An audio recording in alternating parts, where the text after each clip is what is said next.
time exists only so that everything doesn't happen all at once. Albert Einstein. Time is no longer a simple, obvious flow. It has become a sophisticated and ingenious mechanism that protects human consciousness from overload. If every memory, emotion, and event of a lifetime crashed down in a single instant, the mind would shatter like a mirror, forced to absorb the full, blinding glare of light. Time, therefore, is not merely a measure. It is a precious psychological buffer, the necessary breathing space that allows us to experience, reflect upon, and truly understand reality in depth. Time acts like a silent editor of life itself. It arranges events into a logical sequence, weaving a story rich with color, helping us assign value to every single moment.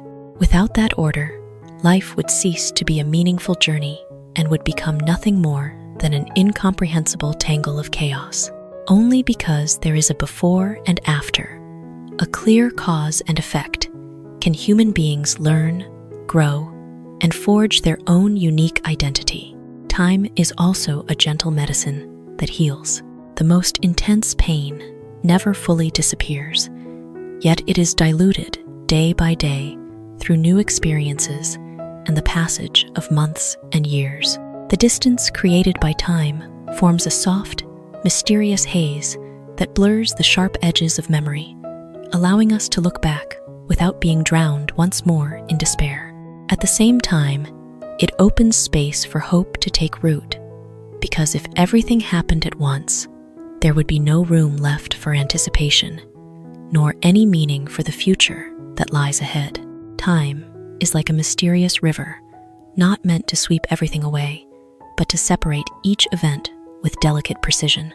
Every incident is a leaf drifting slowly along in its proper order, moving slowly enough for us to admire it, far enough for us to ponder it deeply.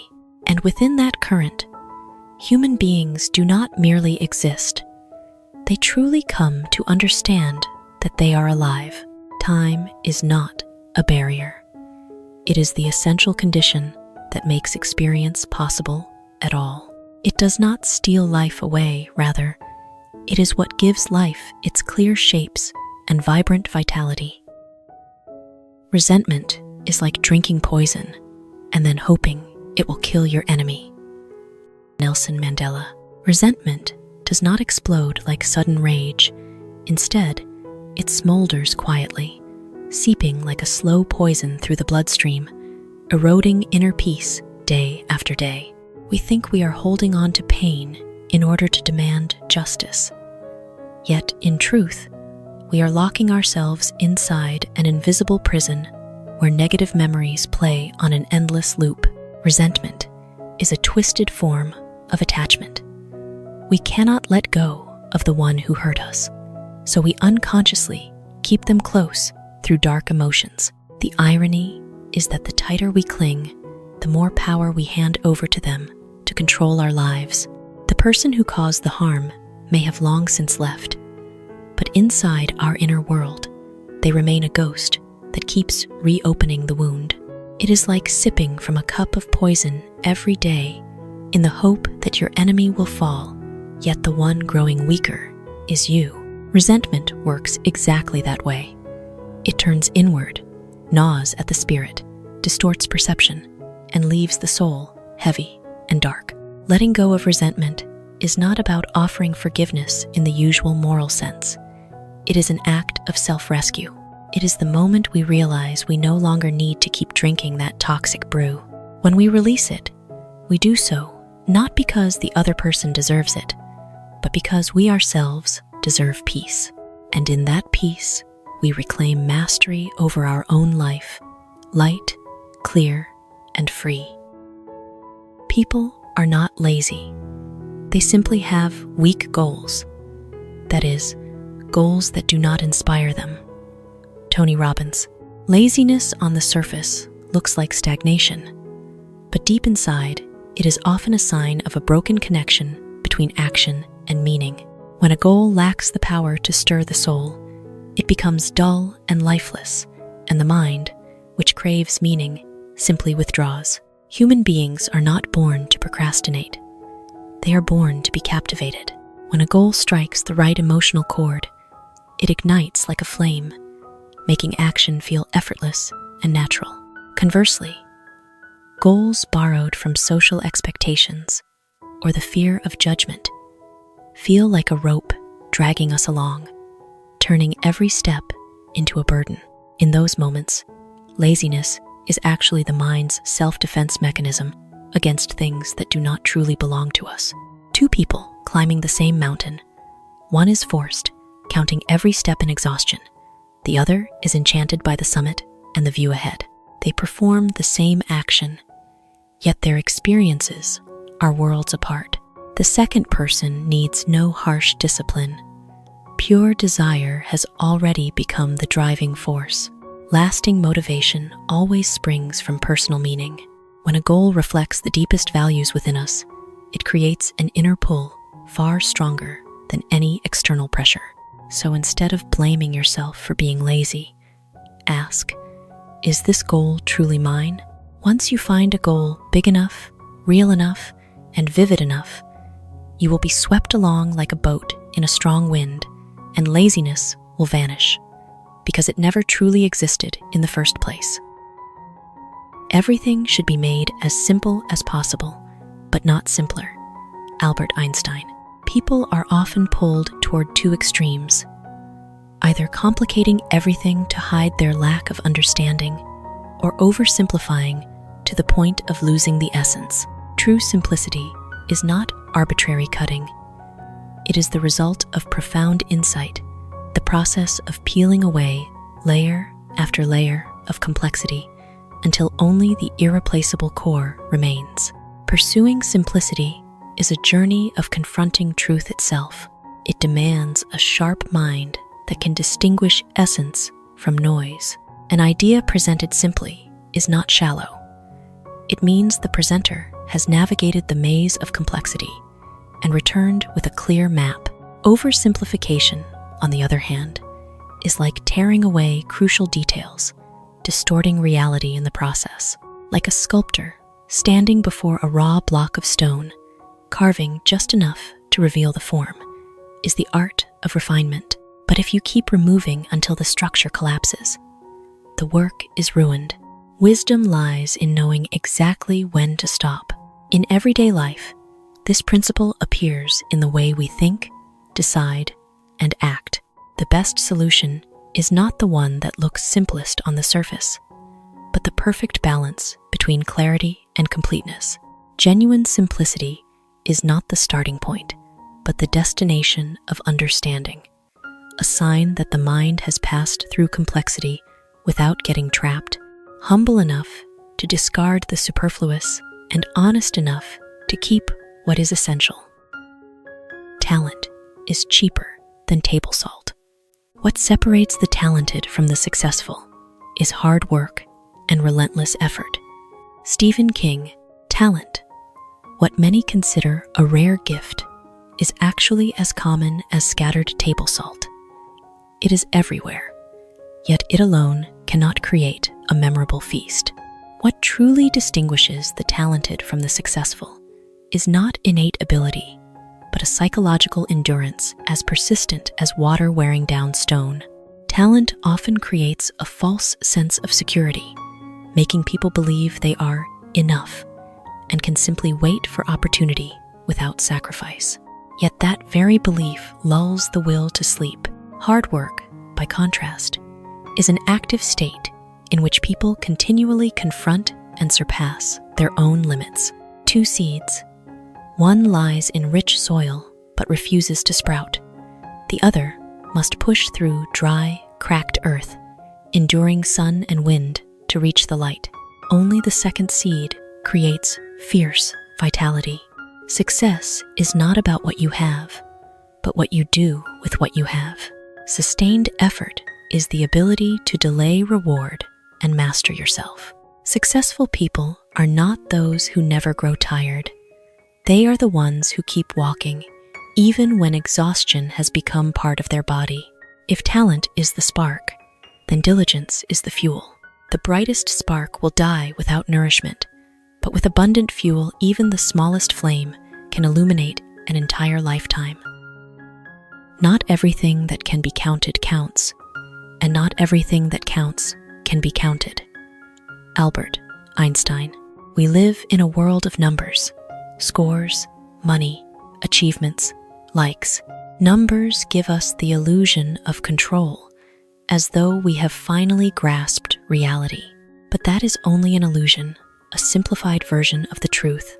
Humans cling to what can be measured because it feels clear and causes less anxiety. Yet the invisible values, love, kindness, the meaning of life, are the true weight of existence. They are like air, invisible. Yet without them, everything visible becomes meaningless. What can be counted usually exists only on the surface. A person may have millions of followers and still feel lonely. They may achieve countless successes, yet their heart remains empty. Numbers, when detached from meaning, are nothing but cold symbols. Like a garden, we can count the flowers, measure the height of the trees, but we cannot measure the beauty when they all bloom together under the sun. And it is that very beauty that gives the garden its reason to exist. Wisdom does not reject numbers. It simply places them in their proper position. Numbers are tools, not truth. What matters is looking beyond what can be measured to touch the deeper layers of meaning. Everyone is a genius. But if you judge a fish by its ability to climb a tree, it will live its whole life believing it is stupid. Albert Einstein. It is not a lack of ability, but being judged by the wrong standard. Each person is born with a unique potential, just as every species has its own blueprint for existence. Yet society often imposes a single, inflexible measuring stick, pushing those who do not fit into the shadows of self-doubt. Being wrongly judged is not only an external injustice, it becomes a poisonous whisper inside the mind. When we keep failing by standards that were never ours, we internalize that failure as identity. I am inadequate. True ability does not vanish. It is simply buried beneath layers of doubt and fear. A fish is pulled from the water and forced to climb a tree. Every slip is not merely a physical fall, but a crack in its self-perception. Yet, if returned to the ocean, it will swim with perfect grace. The problem was never the ability. It was the environment and the wrong criteria. Genius is not a rare title.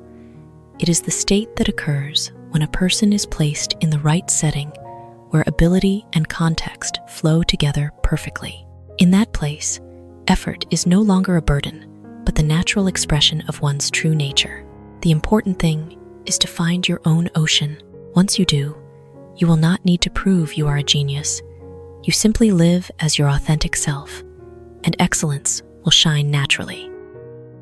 Anger is never without reason, but it is seldom without a good one. Benjamin Franklin. Emotions always have a source, yet not every source deserves to justify the action that follows.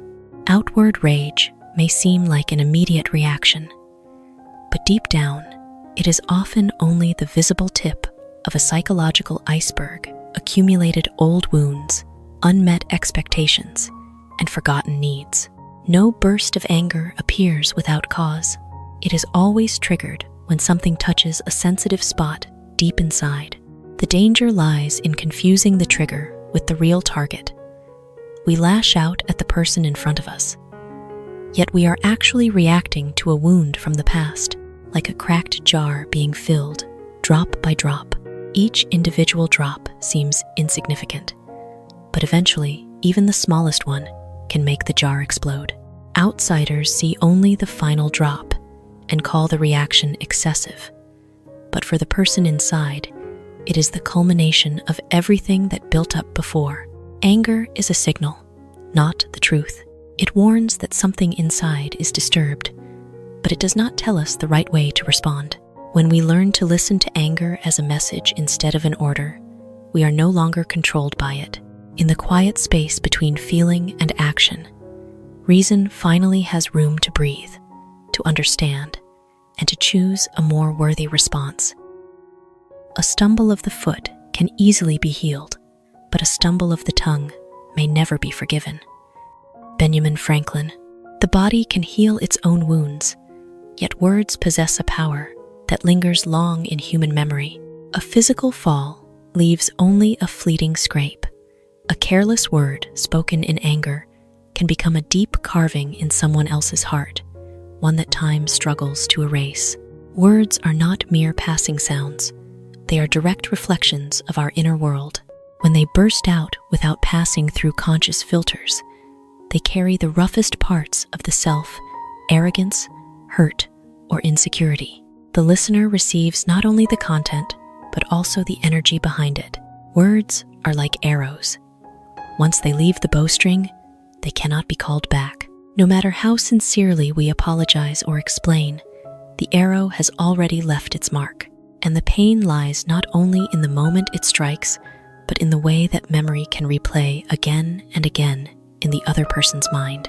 Controlling our words is really about mastering our thoughts and emotions before they spill out.